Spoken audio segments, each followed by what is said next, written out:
Bonjour et bienvenue dans cette série de 4 nouvelles vidéos qui vont vous décrire 4 decks préconstruits Anarch V5. En réalité, il y en a 3 qui représentent le secte Anarch, les Ministries, anciennement disciples de Seth, les Brujas évidemment, ainsi que les Gangrel. Et il y a aussi un provenant de la Camarilla qui sont les Banu Hakim, anciennement Assamites. Vous allez vite comprendre que ce sont des decks extrêmement puissants et que dès leur acquisition, vous allez avoir un niveau quasiment compétitif.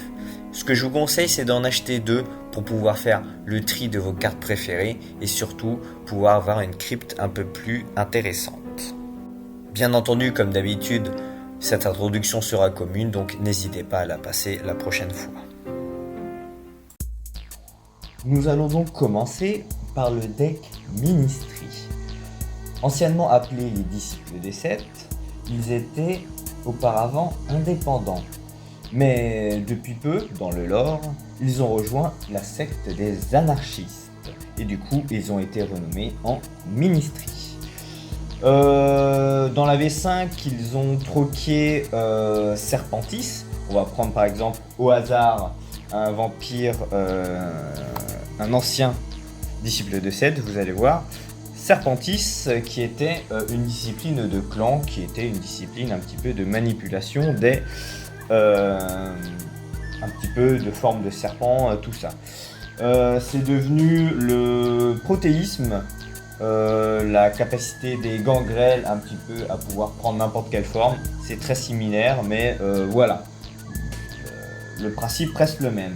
Les 3 disciplines de clan de ce clan, du coup, c'est protéisme, donc présence, la capacité à séduire et à être aux vampires à être extrêmement attirant, et obfuscate, la capacité à se dissimuler dans l'ombre. On va donc commencer par la crypte. L'un de vos vampires, de vos meilleurs vampires, c'est tout simplement lui. Nonudis, un vampire capacité 8. Qui a un bon pouvoir et a déjà un bonus de morsure à +1. À côté de ça, étant donné que maintenant ils sont anarchistes, ils ont des titres de baron à la place de prince, qui font évidemment 2 voix, qui ce sont des titres de ville. Il est souvent accompagné par ces 2 barons, Viviane et Elisha Tucker. Vraiment capacité mid-cap. Rien à dire, pas réellement de grand pouvoir. On peut remarquer que Viviane a thaumaturgie en inférieur, ce qui permet quelques petites possibilités en termes de deck building. Vous allez voir, on va regarder un petit peu plus en détail la crypte. Il y a aussi Esha. Lui, il n'a pas de titre, il a Protéane en supérieur et présence en supérieur. Et il a un pouvoir très intéressant parce que mine de rien, il a +1 de morsure pour chaque équipement unique attaché sur lui. Un pouvoir assez gadget, pas très intéressant, sauf si vous voulez absolument construire un deck tout autour. Mais moi, je vous le déconseille. Évidemment, Crystal, vampire capacité 6 qui a toutes les disciplines de clan en supérieur. Ça pourrait paraître très bon et en réalité ça l'est, mais vous allez vite comprendre que avoir les disciplines en supérieur n'est pas réellement ce que l'on désire. Petit vampire à 5. Là ce sont les disciplines en supérieur qui sont un petit peu dispatchées parmi tous les vampires. Vampire à capacité 4, très intéressant, toutes les disciplines de clan en inférieur, car vous allez vite comprendre que plusieurs cartes Anarch ne nécessitent pas forcément de maîtriser la discipline en supérieur pour avoir son plein potentiel. Vampire à 3. Un autre vampire à 4 qui a obfuscate en inférieur. Vampire à 5, présence sup, intéressant, et un autre vampire à 5, présence supérieure et protéane en inférieur. Donc voilà pour la crypte. On va revenir dessus avec les vampires que je vous conseille et que je ne vous conseille pas. Mais vous allez vite comprendre en fonction des cartes que je vais vous présenter pourquoi certains vampires sont bons et pourquoi les autres vampires sont plutôt moins intéressants. Alors maintenant on va s'attaquer aux cartes maîtres qu'il y a dans ce préconstruit. Il y en a 6, c'est-à-dire 6 de types différents. Il n'y en a pas beaucoup, mais elles sont en général, vous allez vite comprendre, extrêmement intéressantes et puissantes. Tout simplement un panorama élargi qu'on ne présente plus. Très très bonne carte à mettre dans de nombreux decks. Quasiment tous les decks qui jouent avec des stars. Là, c'est pas trop le cas. Je sais pas réellement pourquoi ils ont mis cette carte à l'intérieur. Mais elle est viable en vrai, quoi qu'il arrive. Rêve du Sphinx, meilleure carte maître, permet d'influencer et de gérer sa taille de main, donc vraiment exceptionnel.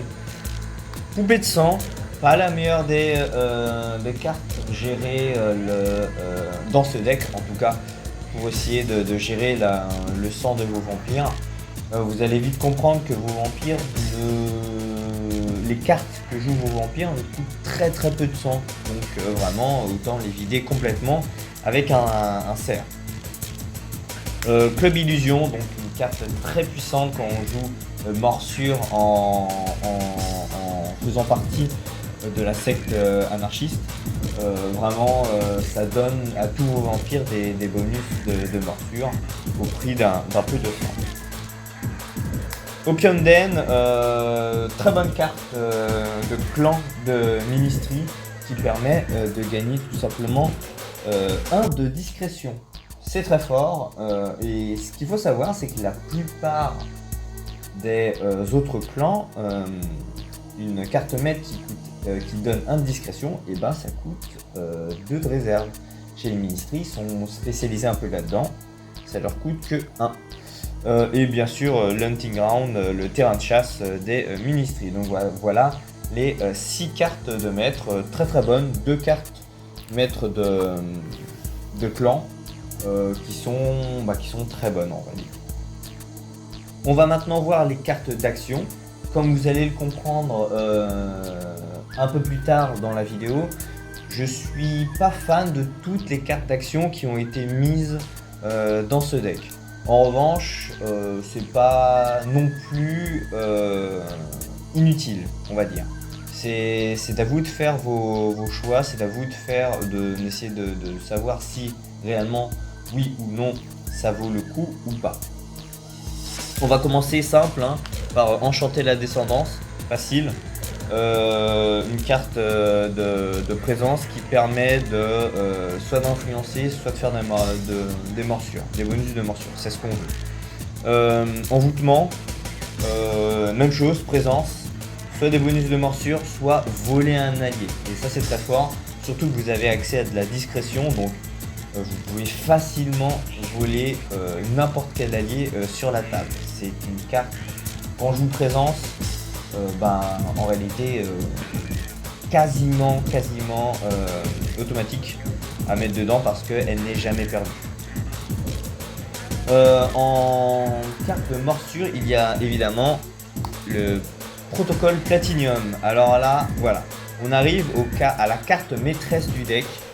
C'est une carte qui requiert forcément un anarque et vous avez en fonction des disciplines que vous avez pas forcément en supérieur, donc vous pouvez avoir les 3 disciplines en inférieur, un effet pour chaque discipline.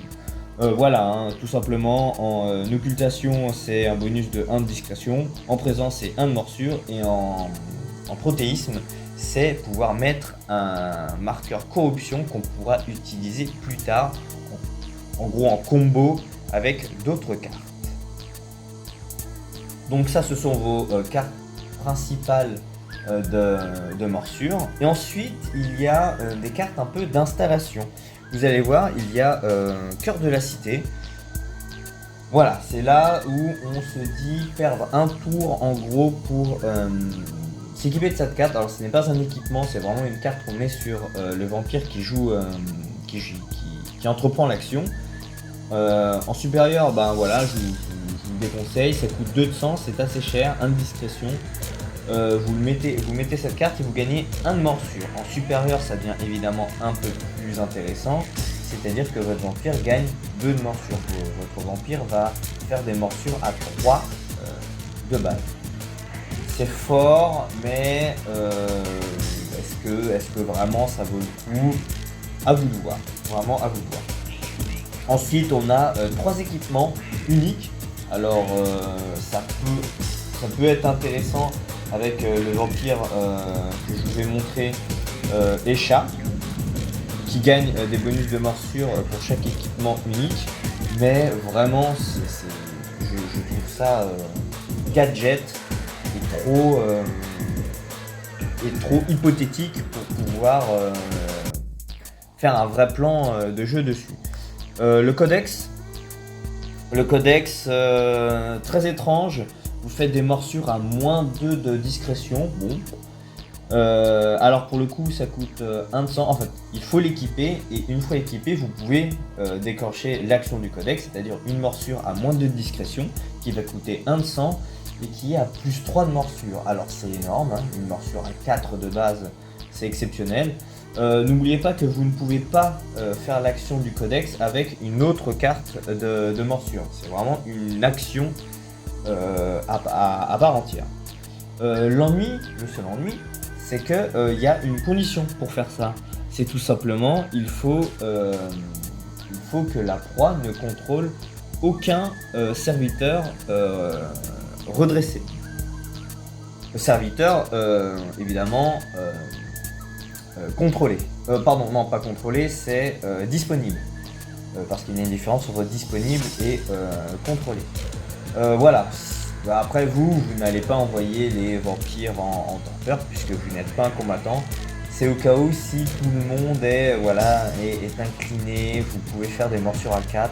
Le problème c'est que ça se voit en fait que cet équipement est là. Donc quelqu'un qui ne veut pas mourir d'un coup, il ne va pas incliner tous ses vampires.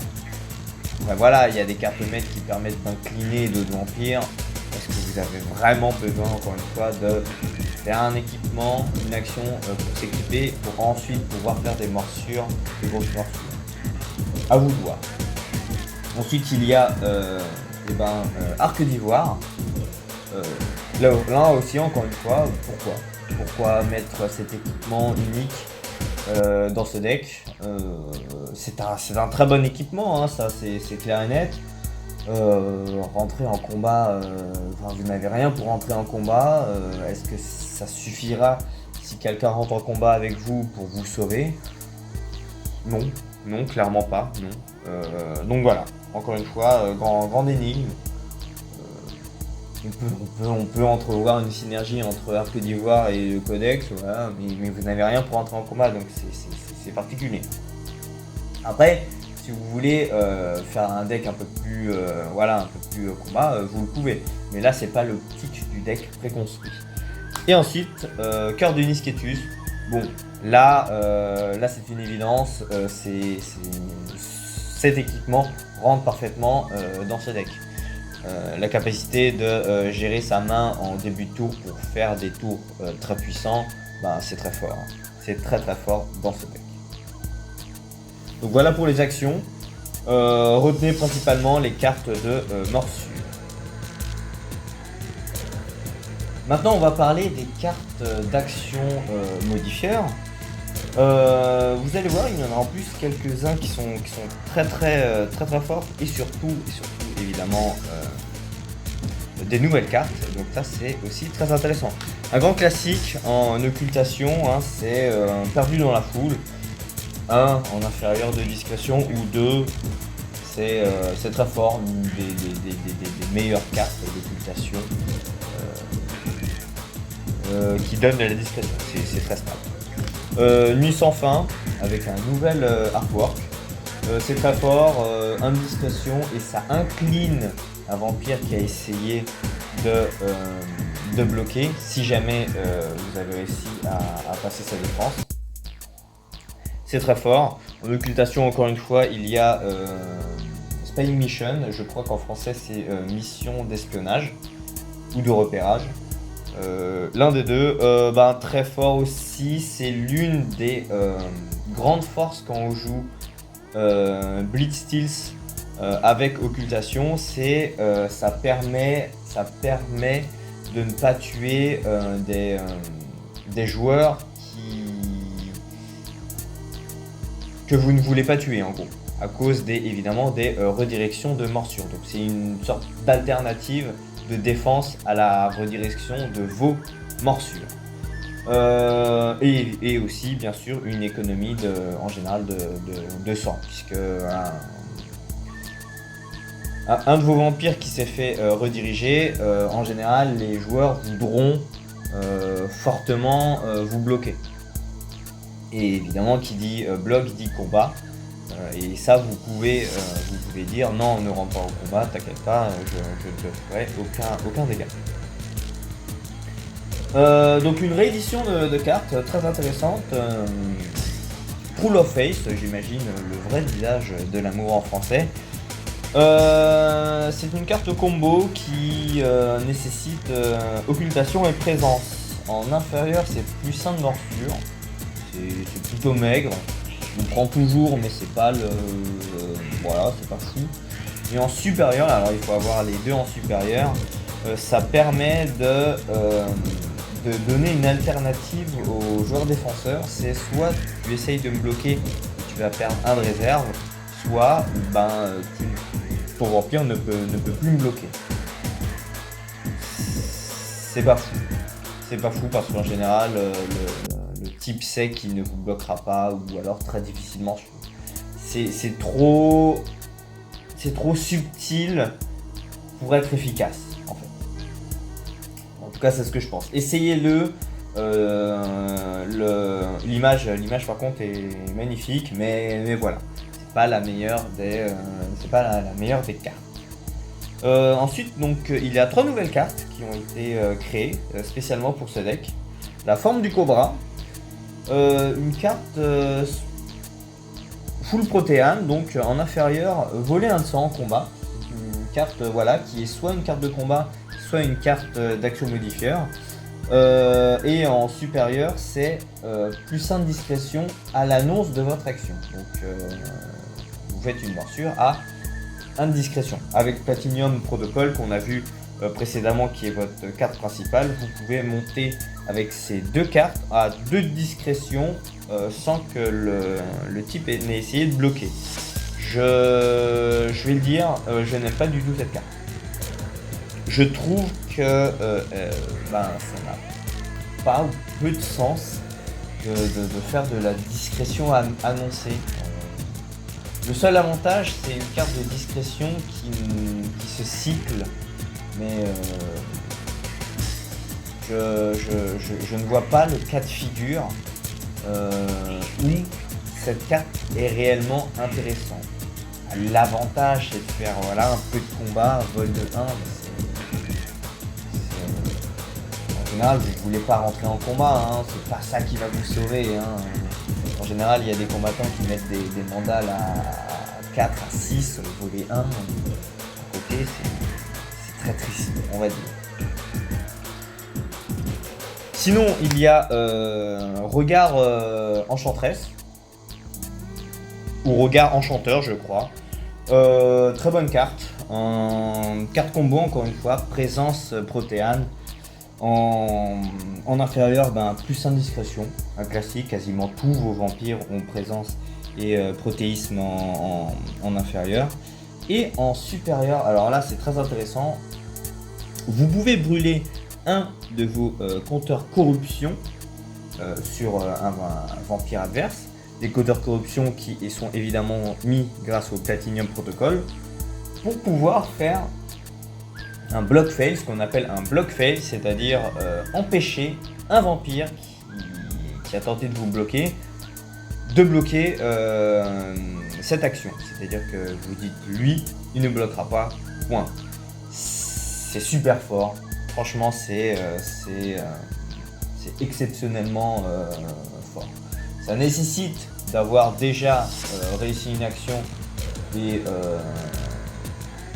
et donc avoir mis un compteur corruption, mais vraiment en général vous pouvez facilement réussir 1 à 2 actions, et ça vous permet de stabiliser les actions si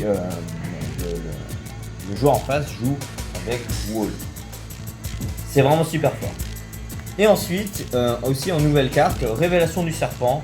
Même chose, carte vraiment super forte. En inférieur, Présence et Protéane, c'est plus 1 de morsure et plus 1 de discrétion. Donc l'équivalent de sociabilisation. Sociabilisation en supérieur, hein, qu'on a vu avec Domination. Mais aussi Révélation du Serpent en supérieur, parce que là c'était la version en inférieur. Là en supérieur, c'est vous pouvez brûler 2 compteurs corruption pour pouvoir vous redresser. Évidemment, il faut que l'action réussisse. C'est super fort, encore une fois. Là, ça ne vous coûte même pas de sang pour pouvoir vous redresser. Vous pouvez faire, voilà, morsure en protocole platinium, vous redressez et vous équipez d'un cœur ou aller voler un allié grâce à une carte de présence. Enfin voilà, c'est très très fort. Donc voilà pour les cartes d'action modifieur. Vous avez compris, hein, tout dans la discrétion et dans les bonus de morsure. C'est très fort. C'est très fort. Les nouvelles cartes rajoutent réellement un moyen de passer la défense et d'économiser des cartes.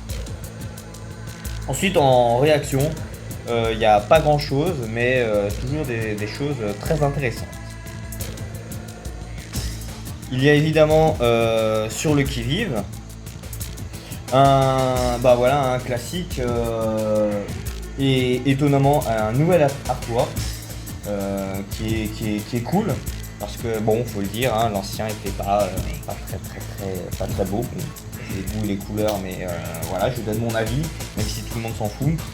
Voilà, donc sur le qui-vive, un réveil classique, on ne peut pas en jouer plusieurs avec le même serviteur, mais un des réveils les plus stables du jeu.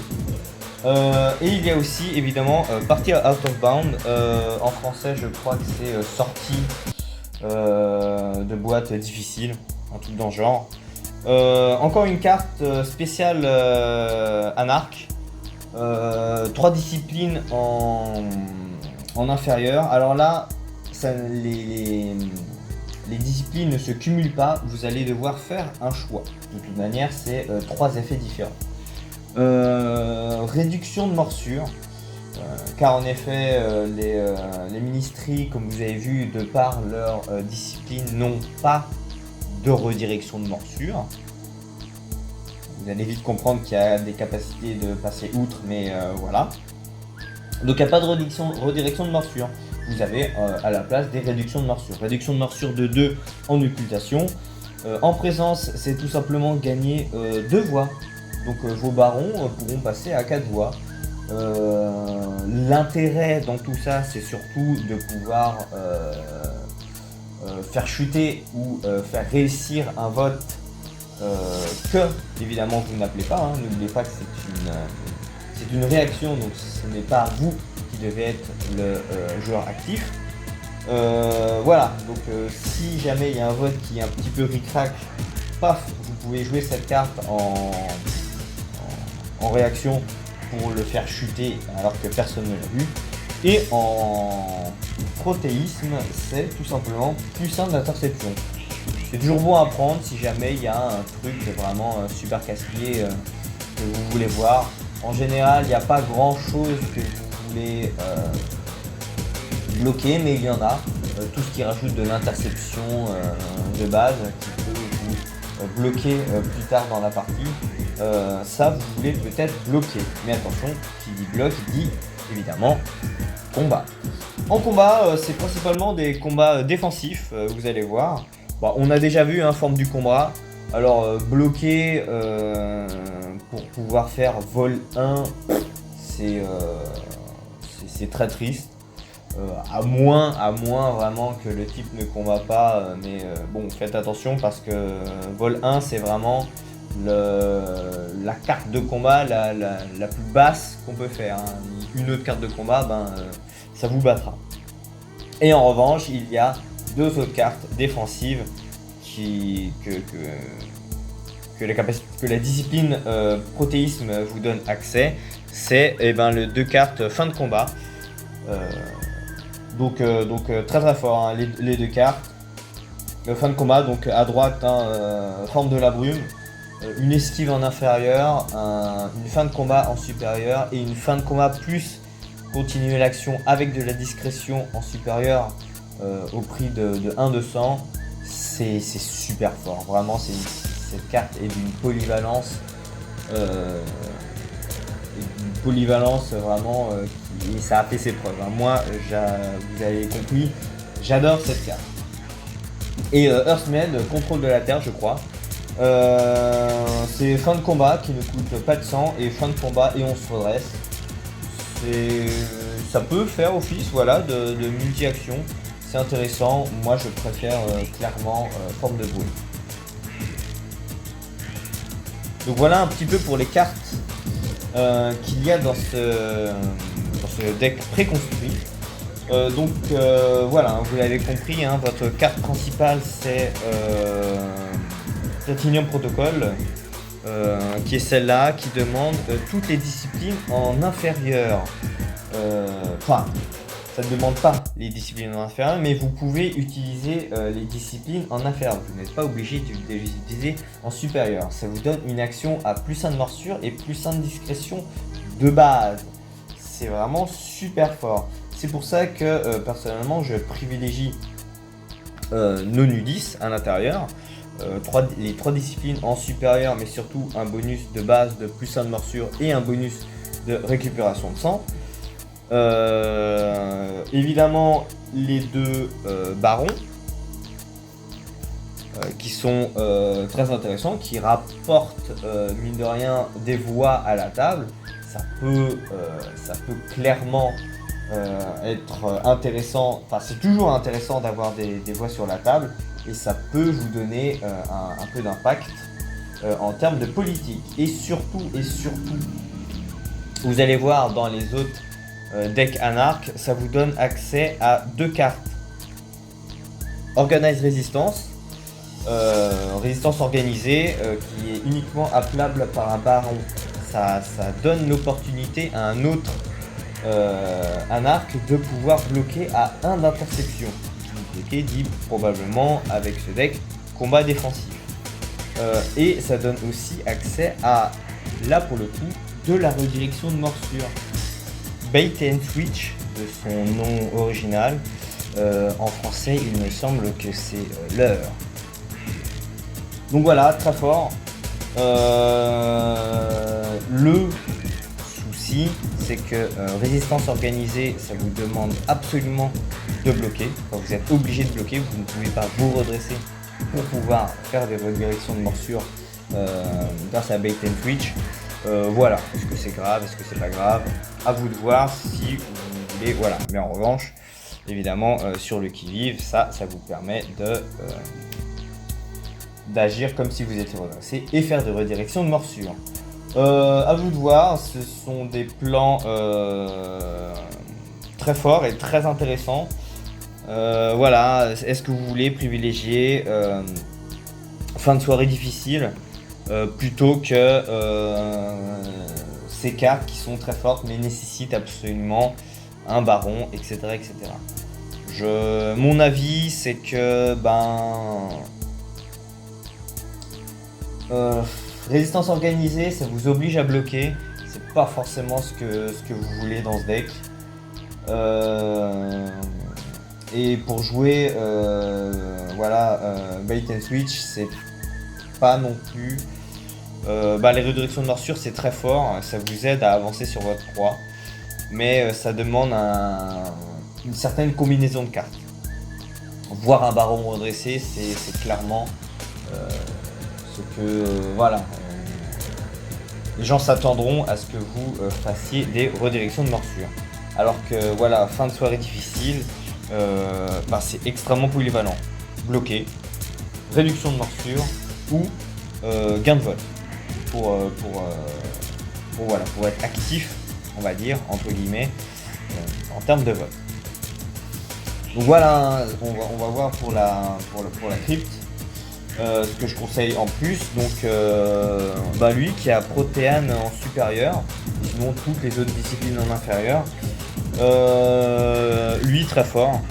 Les 3 disciplines en inférieur, il peut faire des morsures à 2 avec Platinum Protocol, à 2 à 1 de stealth et mettre le compteur corruption qui vous aidera un petit peu plus tard. Ça peut facilement monter avec des morsures à 3, n'oubliez pas, avec Révélation du Serpent. Ces 2 cartes combinées, c'est exceptionnel. 2 cartes, vous avez des morsures de base avec par exemple ce petit vampire à 4 qui fait 3 de morsure et 2 de discrétion. C'est juste trop fort. C'est vraiment super. Elle a les 3 disciplines mais en supérieur. Ça vous permet, notamment grâce à Révélation du Serpent par exemple, de vous redresser, ou avec Regard Enchanteur, de faire ce qu'on appelle donc des block fail, de dire non, toi tu bloqueras pas. Vraiment c'est vraiment super. Lui super intéressant, présence et protéisme en inférieur avec Platinum Protocol. Et vous faites tout simplement des morsures à 2, et vous pouvez évidemment avec Révélation du Serpent monter à 3 avec 1 de discrétion. Vous ne bénéficiez pas du bonus de morsure en occultation puisqu'il n'en a pas, mais voilà, ça permet quand même de faire ce genre de truc. Elle, encore une fois, très fort, elle bénéficie de Regard Enchanteur et de Révélation du Serpent. C'est très fort. Les vampires maintenant que je vous déconseille, c'est Escha. Son bonus d'équipement unique, c'est vraiment gadget. Il a protéisme et présence en supérieur, donc ça peut être intéressant. Il a occultation en inférieur, c'est moins intéressant. Il ne peut pas jouer mission d'espionnage, ni perdu dans la foule, en profitant de leur plein potentiel. Ça permet quand même de gagner de la discrétion, mais c'est pas fou. Et surtout, c'est un vampire à 7. C'est probablement, votre plus vieux vampire est à 8. Nonudis qui est super fort, qui peut lui jouer des enchanter la descendance, puisque c'est le vampire le plus vieux. Mais voilà. Escha, son pouvoir est vraiment gadget et pas fou. Sinon, il y a lui qui est pas intéressant. Pas de présence, donc pas de bonus de morsure. Juste occultation supérieure, donc il est sûr de faire des morsures à 1. Est-ce que c'est utile?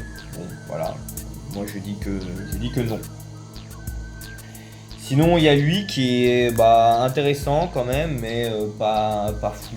Vampire à 5, présence en supérieur. Il n'est pas mauvais, clairement il n'est pas mauvais, mais c'est pas le meilleur de vos vampires. Donc voilà pour les vampires. Ce sont des conseils, à vous de voir, mais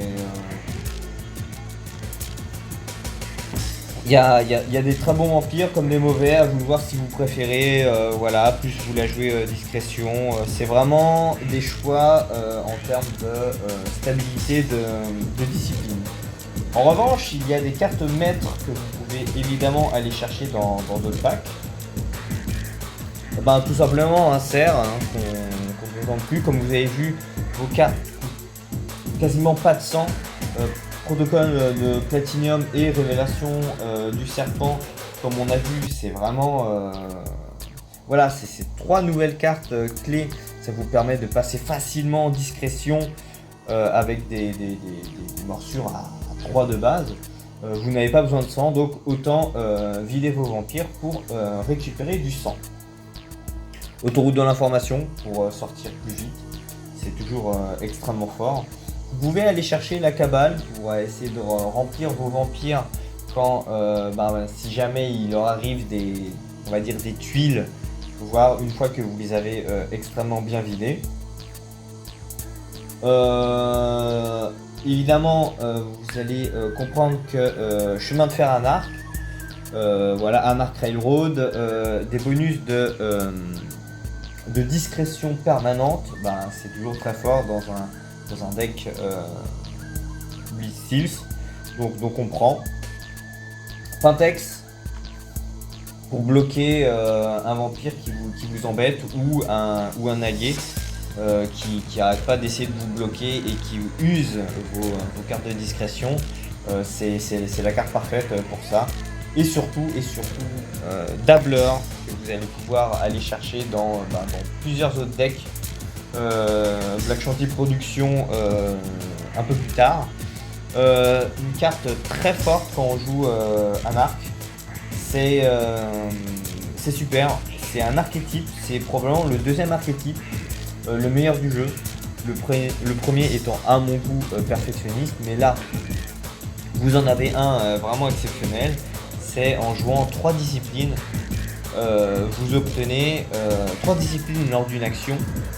Vous obtenez soit un point de sang, soit vous pouvez vous redresser pour un point de sang. Soit vous dépensez un point de sang pour vous redresser, soit vous gagnez un point de sang. C'est super fort et ça arrive très souvent puisque Platinum Protocol vous permet d'utiliser 3 disciplines d'un coup. Donc vraiment c'est super. Vous pouvez faire votre action et dépenser un point de sang pour vous redresser et pour être prêt à soit rediriger les morsures, soit bloquer, soit faire une autre action. En carte de discrétion, il y a aussi évidemment à aller chercher englouti par la nuit, indiscrétion et en supérieur une manœuvre, donc la capacité à se défendre un petit peu en combat. En général les decks qui jouent puissance, c'est-à-dire que les gros decks combat, ils veulent vous empêcher de faire des cartes, des frappes fin de combat avec poignée mortelle que voici. Et bien sûr, avec des manœuvres, ça vous empêche de vous faire agripper et donc vous pouvez jouer facilement vos formes de brume ou vos contrôles de la terre. Ensuite, il y a une autre carte en présence et en occultation que là vous pouvez aller chercher dans le paquet Ravnos qui est dans un autre set. C'est Vision de Zapatasura. Ça peut être intéressant. Moi je suis pas fan, mais je sais que certains decks le jouent. Au moins ça vous donne la possibilité.